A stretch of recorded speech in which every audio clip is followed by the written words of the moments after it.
లైఫ్లో ఏమున్నా ఏం లేకపోయినా ఆ అమ్మాయి ప్రేమ తోడుగా ఉంటే చాలు, లైఫ్ లాంగ్ హ్యాపీగా బ్రతికే ఇచ్చాను అనుకున్నాడు. కాకపోతే ఆ అమ్మాయి చేసిన ఒక పొరపాటు కారణంగా ఇద్దరి మధ్య దూరం పెరిగింది. కానీ ఇప్పుడు ఆ అమ్మాయి మరో వ్యక్తితో చాలా క్లోజ్గా ఉంటుందమ్మా. తను వేరే వ్యక్తితో అలా క్లోజ్గా ఉండటం చూసి వాడు ప్రాణం పోతుందన్నంత నరకం అనుభవిస్తున్నాడు. ఆ బాధని వాడు ఎవరితోనూ చెప్పుకోలేక కనిపించని కన్నీళ్ళని, వినిపించని బాధని వాడిలో వాడు మోస్తున్నాడు. నందు, ఎవరి గురించి నువ్వు చెప్పేది? చెప్పాను కదమ్మా, వాడు నా ఫ్రెండ్. నాకు తెలియని నీ ఫ్రెండ్స్ ఎవర్రా? నా ఫ్రెండ్స్ అందరూ నీకు తెలియాలని లేదు కదమ్మా. కావచ్చురా, కానీ ఇంత పెద్ద సమస్య ఉన్న నీ ఫ్రెండ్ ఎవరా అని. వాడు నీకు తెలీదమ్మా. కానీ ఒక్క విషయం అడుగుతాను, చెప్పు. ఏంటది?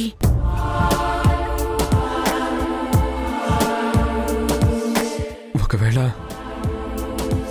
ఆ అమ్మాయి పెళ్లికి ఒప్పుకోకపోతే వాడు లైఫ్ లాంగ్ ఒంటరిగా ఉండిపోవాలనుకున్నాడు. ఆ అమ్మాయి ఎక్కడున్నా, ఎంత దూరంలో ఉన్నా తన సంతోషం కోసం బ్రతకాలి అనుకున్నాడు. ఆ అమ్మాయితోనే వాడి జీవితానికి ఒక అర్థం అనుకున్నాడు. మరి ఆ అమ్మాయిని అంతలా ప్రేమించిన వాడిని, తను జీవితాంతం సంతోషంగా ఉండాలని అంతలా ఆరాటపడ్డవాణ్ణి తనలా మోసం చేయడం దారుణం కదమ్మా. ఆ అమ్మాయి లేకపోతే వాడి జీవితం శూన్యం అనుకున్నాడు. కానీ నిజంగానే వాడి జీవితాన్ని శూన్యం చేసేసి చీకట్లోకి నెట్టేసింది. అలా చేయటం నిజంగా పాపం కదమ్మా. ప్రాణంగా ప్రేమించిన వాడిని వెంటనే మర్చిపోయి అలా వేరే వాడితో తనంత చనువుగా ఎలా ఉండగలుగుతుందమ్మా? నందు, కనిపించేవన్నీ నిజాలు కావు. ఒక్కోసారి మన కళ్ళు మనల్ని మోసం చేస్తాయి. నీ ఫ్రెండ్ కళ్ళు కూడా అతన్ని అలాగే మోసం చేశాయి. అందుకే అసలు నిజం ఏంటా అనేది అతనంతటా అతన్నే వెతుక్కోమని చెప్పు. ఇలా అపోహలతో ఏదేదో ఊహించుకుని మనసుని కష్టపెట్టుకోవద్దని నీ ఫ్రెండ్కి చెప్పు. ప్రేమించిన వాడిని మోసం చేయొచ్చు, కానీ వాడి కళ్ళు వాడిని మోసం చేయవమ్మా. వాడి కంటికి కనిపించింది నిజం కాకపోతే వాడి మనసంత క్షోభ పడదు.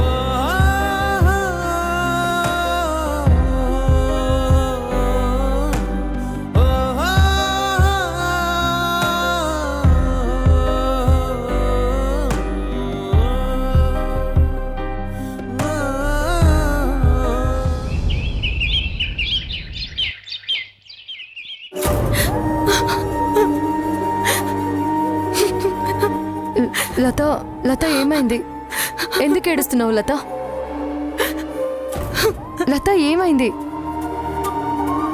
చనిపోవాలనిపిస్తుంది మేఘన. ఎప్పుడు లేంది ఎందుకు సడన్ గా ఇలా అంటున్నావు? భవిష్యత్తు మీద హోప్ లేనప్పుడు చనిపోవాలనే ఆలోచన తప్ప బ్రతకాలనే ఆశ ఎలా వస్తుంది? లత, ఏం జరిగింది? ఎందుకు ఇంతలా బాధపడుతున్నావు? నీకు తెలుసు కదా, మా ఆయన జైల్లో ఉన్నారు. మరోవైపేమో నేనెంతో కష్టపడి డెవలప్ చేసుకున్న ఛానల్ని ఆరోహి భయపెట్టి కొనుక్కుంది. ఇప్పటి వరకు సంపాదించి దాచుకున్న డబ్బులు మొత్తం వేరే బిజినెస్లో ఇన్వెస్ట్ చేశాను. మొత్తం లాస్ వచ్చింది. ఇప్పుడు ఆల్మోస్ట్ రోడ్డు మీదున్నాను మేఘన.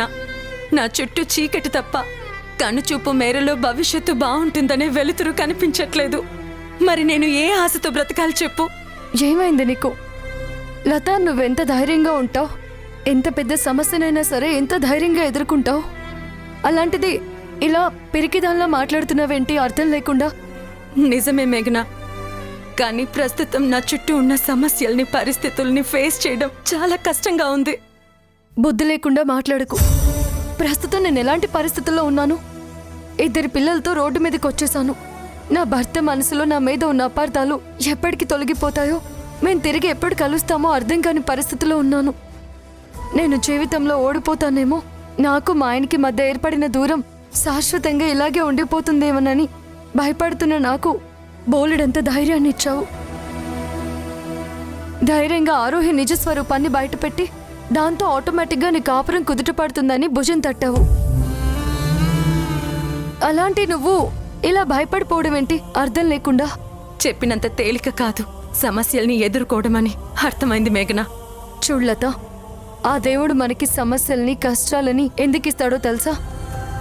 మనకి ధైర్యంగా నిలబడే శక్తినివ్వడానికి, మనం ఇంకా ఇంకా రాటు తెలియలా చేయడానికి. ఏ సమస్య అయినా సరే మనం చూసేదాన్ని బట్టి ఉంటుంది. మనం భయపడితే అది ఇంకా మనల్ని భయపెడుతుంది. ఎంతైనా అని అనుకుంటే అది మనకు అసలు సమస్యలాగే కనపడదు. అయినా ఆరోహి దగ్గర నుంచి నీ ఛానల్ నీకు రాబోతుంది. ఇంకా ఫైనాన్షియల్గా నీకు ఎలాంటి ప్రాబ్లం ఉండదు. నీ సమస్యలకి నీ కళ్ళ ముందే ఇంత సింపుల్గా పరిష్కారాలు కనిపిస్తుంటే ఏదో కొంపలు మునిగిపోయినట్లు అలా భయపడిపోతున్నావేంటి? చూడు లత, అంతా కోల్పోయాం అనుకున్న తర్వాత కూడా ఎంతో కొంత మిగిలి ఉండేదే జీవితం. అక్కడి నుంచి కూడా కొత్త జీవితాన్ని మొదలు పెట్టొచ్చు. జీవితాన్ని మళ్ళీ కొత్తగా నిలబెట్టుకోవచ్చు. అందుకే ఊరికి ఇలా భయపడకుండా ధైర్యంగా నిలబడి సమస్యలను ఎదుర్కొని కొత్త జీవితాన్ని ప్రారంభించు.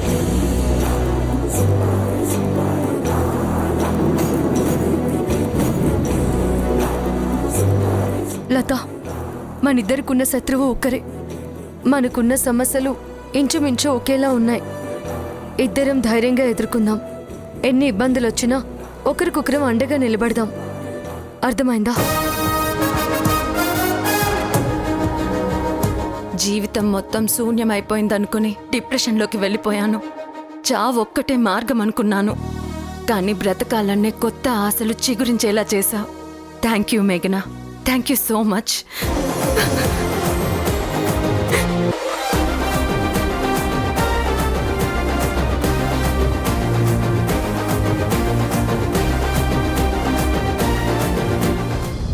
మూషిక వాహన మునిజన భావన నీ పదమే శరణు, నీ పదమే శరణు. మూషిక వాహన మునిజన భావన నీ పదమే శరణు, నీ పదమే శరణు. వినాయక, మరేమో నాన్న అంతకుముందు రోజు నాతో హోంవర్క్ చేయించేవాడు, కానీ ఇప్పుడు నాతో మాట్లాడట్లేదు కదా, అందుకే నాతో హోంవర్క్ చేయించడం లేదు. వినాయక, మా నాన్న నాతో మాట్లాడేలా చేయవా? ఇంతకు ముందులాగే నాతో హోంవర్క్ చేయించేలా చేయవా? హాయ్ నిత్య.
నీ మీద నేను అలిగాను.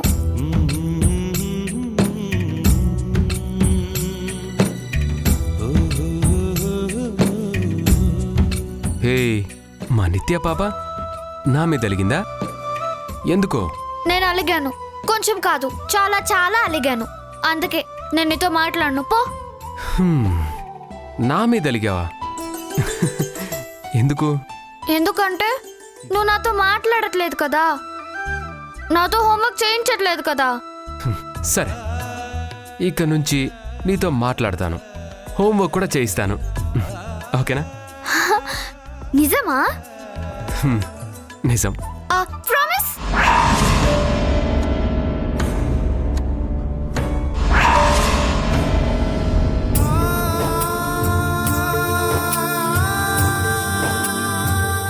నాన్న, నాన్న, నాన్న, నాన్న, నాన్న, నాన్న.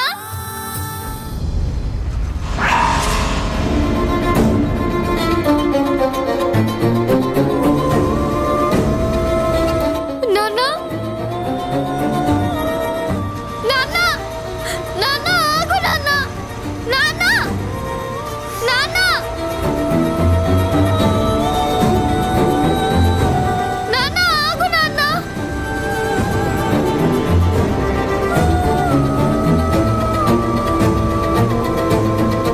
నాన్న, ఆగు నాన్న, నాన్న, నాన్న, ఆగు.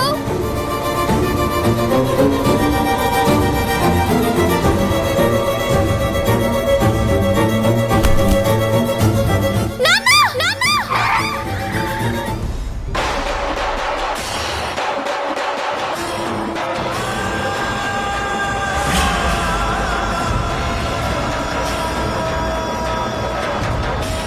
నిత్య!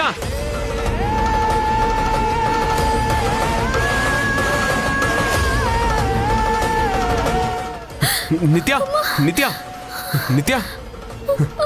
గాడ్! షిట్! నెమ్మదిగాలే. లేమ్మా,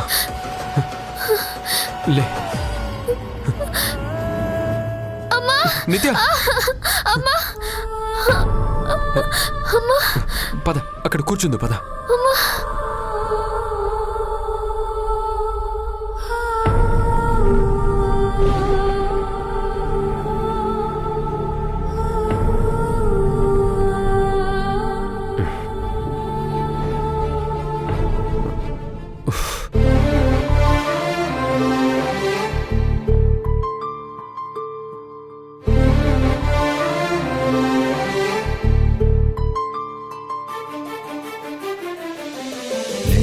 నేనున్నానంటూ ఉదయం చీకటినే దాటే సమయం పరుగెత్తుకు వచ్చే హృదయం నానా.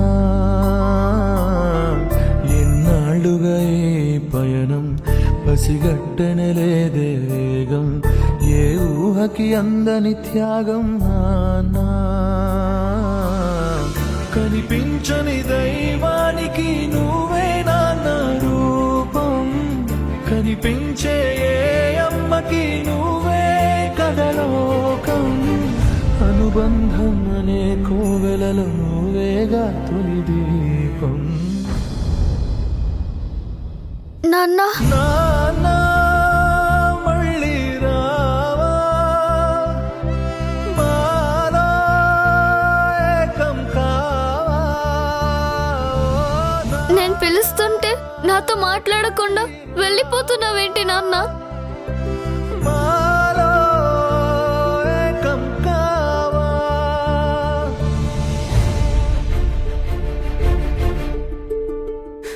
ఎందుకు నా వెంట పరిగెడుతున్నావు? మరేమో నువ్వు నాతో మాట్లాడట్లేదు కదా, నాకు చాలా ఏడుపు వస్తుంది నాన్న.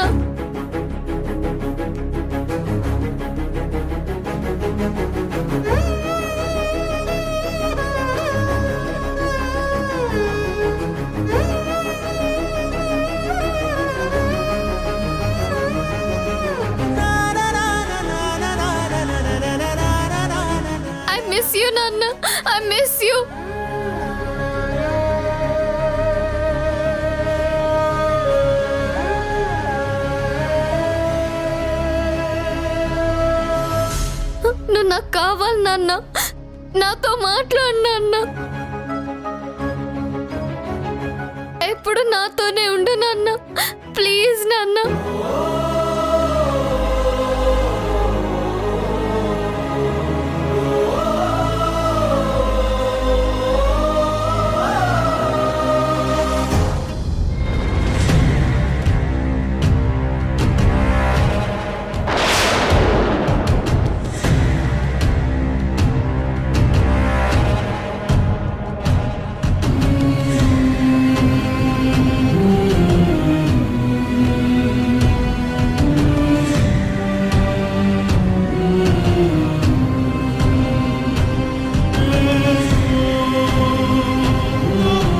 నిన్ను ఆదిని వదులుకోవాలని నేనెప్పుడూ అనుకోలేదు. మీరంటే నాకు చెప్పలేనంత ప్రేమ. కానీ మీరు మాత్రం మీతో ఎవ్వరూ లేనప్పుడు నేనే ముఖ్యం అన్నట్టుంటారు. మీ తాతయ్య వాళ్ళు రాగానే వెంటనే వాళ్ళ దగ్గరికి వెళ్ళిపోతారు. నేననేవాడిని ఒకడున్నానన్న విషయం కూడా మర్చిపోతారు. లేదు నాన్న, నువ్వంటే మాకు చాలా ఇష్టం అనే నేను కూడా ఇంతకుముందు అనుకున్నాను. కానీ నా మీద చూపించిన ప్రేమని మీరందరికీ పంచిచ్చారు. కానీ నేను మాత్రం మీ మీదున్న ప్రేమని ఎప్పటికీ ఎవ్వరితోనూ పంచుకోలేదు, పంచుకోను కూడా. నాన్న, అందరికంటే నువ్వే మాకు ఇంపార్టెంట్. నువ్వు నా స్పైడర్ మ్యాన్వి కదా.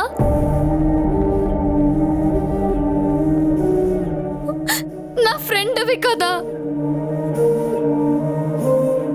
నాతో మాట్లాడకుండా ఉండకు నాన్న, నాకు దూరంగా ఉండకు నాన్న, ప్లీజ్.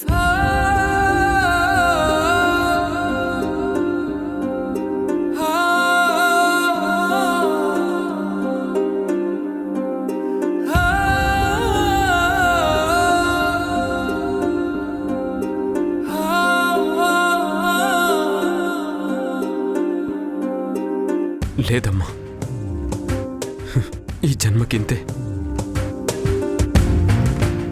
మన మధ్య ఏర్పడిన ఈ దూరం ఎప్పటికీ దూరమే.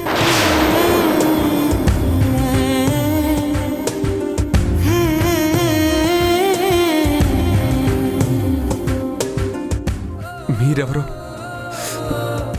నేనెవరినో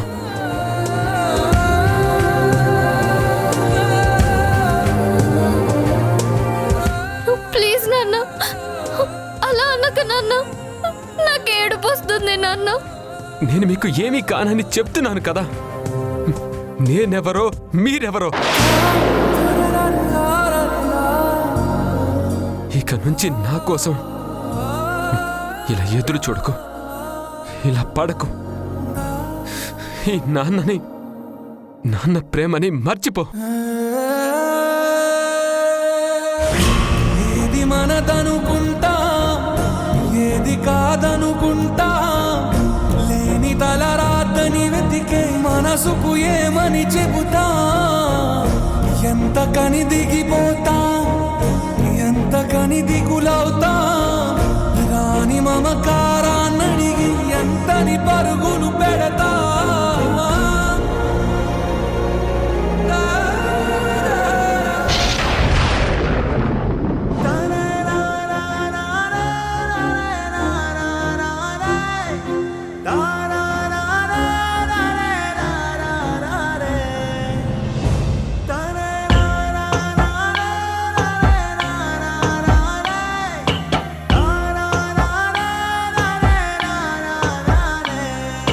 నువ్వులేని ఈ లోకం, రవిలేని ఆకాశం, ఎదురయ్యే ప్రతి నిమిషం ఎదకోసేయమ పాశం.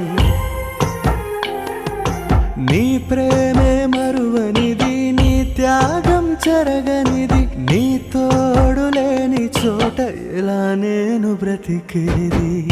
ఊపిరి పోసుకుంది అమ్మ కడుపు అయినా, భారం మోసిన గుండె నీదే కదా నాన్న.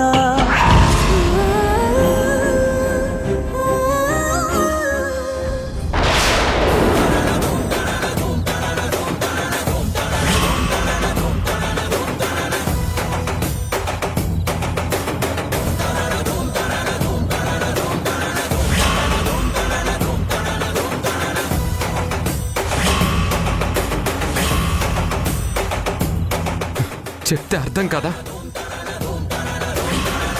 నా కోసం రావద్దు, నా వెంట పడద్దు. అర్థమైందా?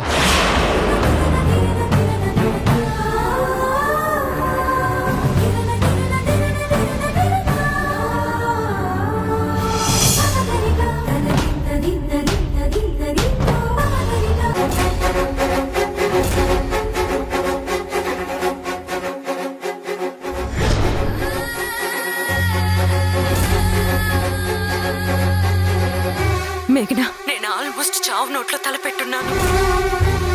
నేను పోయినా సరే ఈ నిజాలు నీకు తెలియాలి, చేరాలి. అందుకే ఈ వీడియో పంపిస్తున్నాను. ఆరోహి ఎవరంటే, ఆ రోజు హోటల్లో నువ్వు స్టింగ్ ఆపరేషన్ చేసావు కదా, అతని కూతురు. ఆరోహి పతనం చూడాలనుకున్నది, చంపాలనుకున్నది నిన్ను మేఘనా.